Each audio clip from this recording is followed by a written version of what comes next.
पिछले वीडियो में हमने चर्चा की कि नंबर 1, कंप्रेसर में फ्लेयर और एडिशनल चार्जिंग ट्यूब कैसे बनाएं। नंबर 2, कंप्रेसर चार्जिंग ट्यूब को कैसे ब्रेस करें। नंबर 3, कंप्रेसर चार्जिंग ट्यूब को गेज मैनिफोल्ड और नाइट्रोजन सिलेंडर से कैसे कनेक्ट करें। नंबर 4, सिस्टम में नाइट्रोजन गैस कैसे चार्ज करें या भरें। नंबर 5, सोप समाधान के साथ लीक टेस्ट कैसे करें। नंबर 6, लीक स्पॉट को कैसे ब्रेस करें।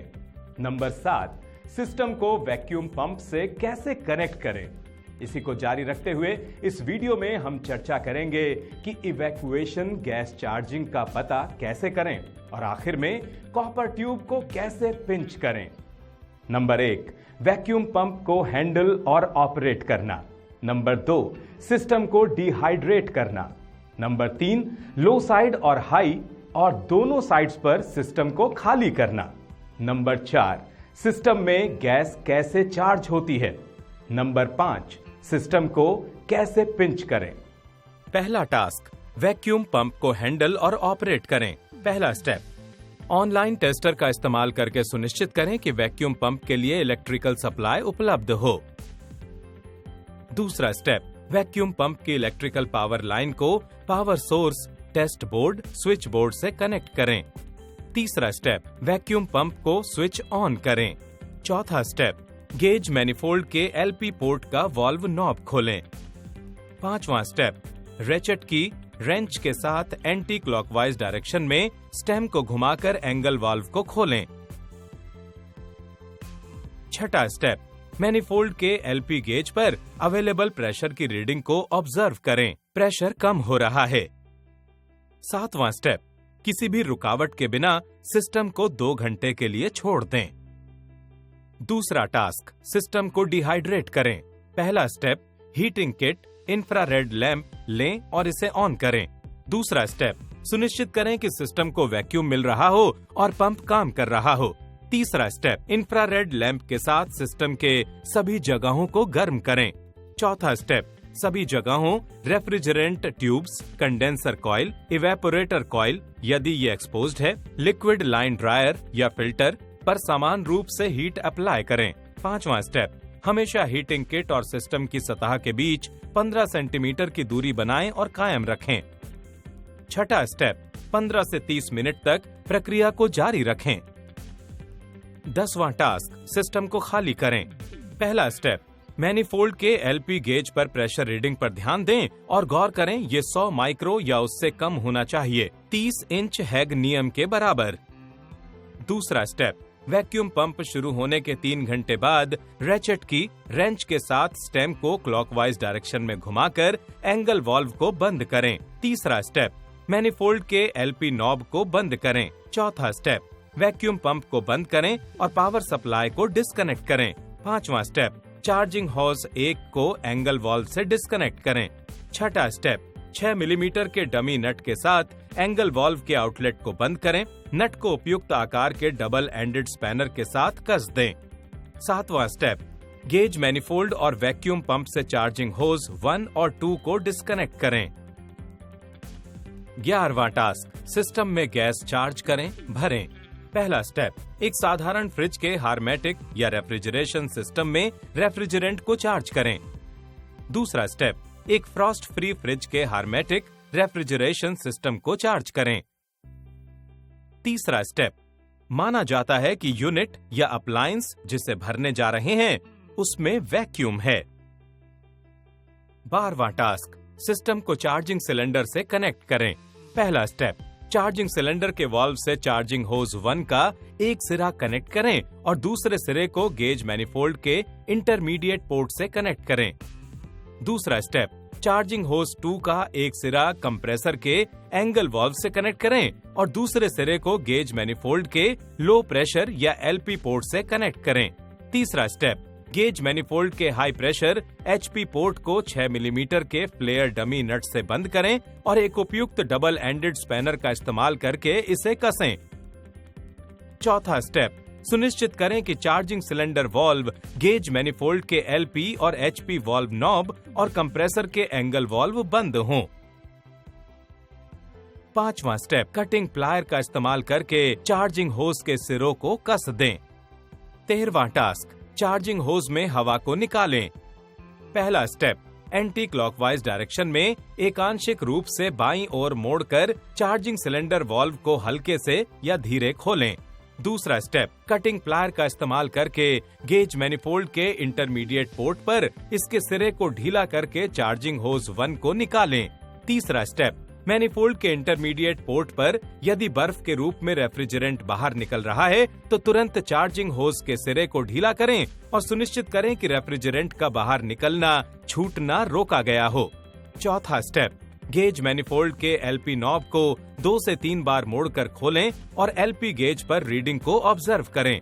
पांचवा स्टेप, कटिंग प्लायर का इस्तेमाल करके एंगल वाल्व पर इसके सिरे को ढीला करके चार्जिंग होज 2 को निकालें। छठा स्टेप, यदि रेफ्रिजरेंट निकल रहा है तो तुरंत चार्जिंग होज 2 के सिरे को कसें ताकि रेफ्रिजरेंट का निकलना बंद हो जाए। 14वां टास्क, सिस्टम में रेफ्रिजरेंट चार्ज करें या भरें। पहला स्टेप, चार्जिंग सिलेंडर में रेफ्रिजरेंट के स्तर को नोट करें और इसे टैब कॉलम में रिकॉर्ड करें। दूसरा स्टेप, कंप्रेसर प्रोसेस लाइन पर एंगल वाल्व स्टेम को धीरे से एंटी क्लॉकवाइज डायरेक्शन में घुमाकर खोलें।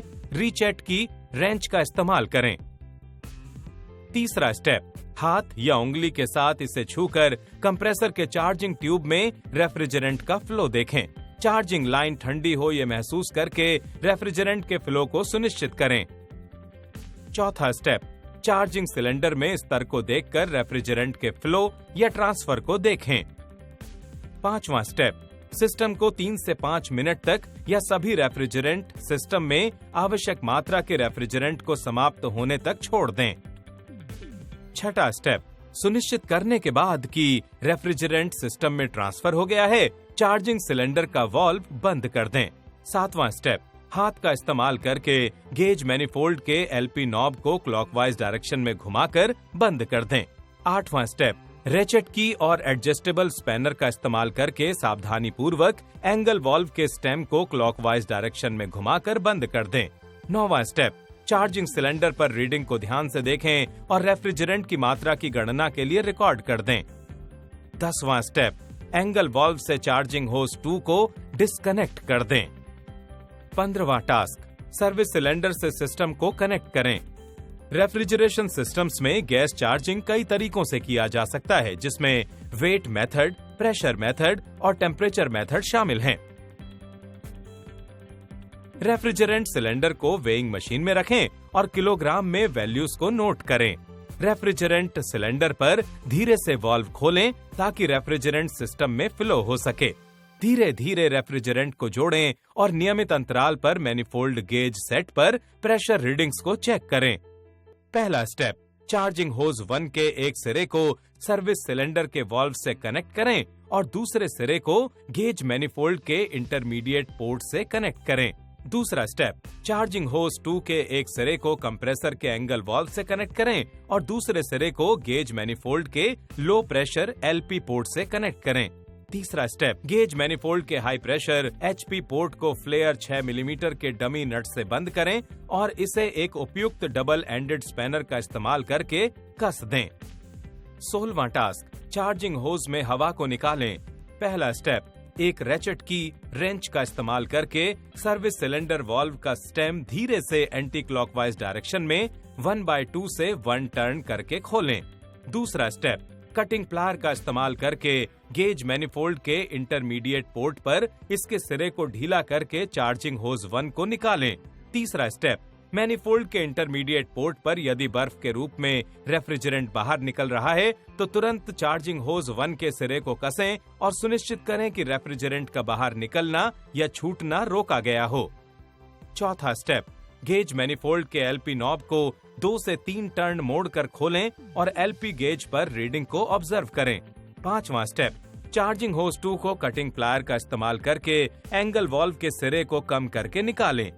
6ठा स्टेप, रेफ्रिजरेंट के निकलने पर गौर करें और फिर तुरंत चार्जिंग होज 2 के सिरे को कसें ताकि बाहर निकल रहे रेफ्रिजरेंट को रोका जा सके। हाइड्रोकार्बन गैस की एक विस्तृत ज्वलनीय सीमा होती है, यानी वो वायु में संश्लेषण के निम्न संख्या में आग लगा सकते हैं। एक छोटा सा छेद या हाइड्रोकार्बन गैस के लीक के संदर्भ में जमे स्थान में एक संभावनात्मक जोखिमपूर्ण परिस्थिति पैदा हो सकती है। हाइड्रोकार्बन गैस को संभालते समय सख्त सुरक्षा प्रोटोकॉल का पालन करना महत्वपूर्ण है। 17वां टास्क, रेफ्रिजरेंट को सिस्टम में चार्ज करें। पहला step, angle valve stem compressor process line को धीरे से एंटी क्लॉकवाइज डायरेक्शन में घुमाकर रेचेट की रेंच का इस्तेमाल करके खोलें। दूसरा स्टेप, हाथ या उंगली के साथ इसे छूकर कंप्रेसर के चार्जिंग ट्यूब में रेफ्रिजरेंट का फ्लो देखें। चार्जिंग लाइन ठंडक महसूस करके रेफ्रिजरेंट के फ्लो को सुनिश्चित करें। तीसरा स्टेप, मैनीफोल्ड के एलपी गेज में भी रेफ्रिजरेंट का फ्लो देखें। वैक्यूम स्तर -30 इन Hg से ऊपर 0 pSig के ऊपर बढ़ जाने पर दबाव बढ़ता है। चौथा स्टेप, दबाव वैक्यूम से ऊपर बढ़ने के दौरान कंप्रेसर में हिसिंग नॉइज पर गौर करें। यह इस बात का संकेत है कि वैक्यूम ब्रेक हो गया है।